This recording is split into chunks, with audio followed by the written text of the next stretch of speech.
Pero ang recommendation ko talaga dyan, kung magkaroon tayo ng constitutional change, ay abolish na ang SK. Dahil nakikita natin na naging kulturo na rin mula bata na ang corruption ay ordinaryo na lamang. It's like you're pushing for abolition talaga ng SK na. If there is a constitutional method of changing it, then I would push for the abolition of the SK. So parang nagiging breeding ground, parang training ground na sir ng corruption. Kasi basic unit na to tapos... Tama. Tsaka bata pa, natututo na. Pero hindi lang yan Ang SK, after the first year, sa buong Pilipinas, 50% attrition rate. 50% hindi na napasok. So, mag-a-appoint na lang ng OIC.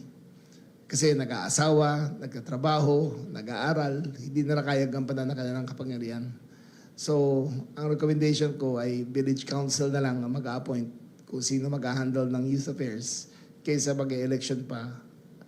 Nangyayari sa kanila kasi yung election ay nagiging parang tsapa nila na hindi sila pwedeng magkamali. Na kahit anong gawin nila, tama pa rin.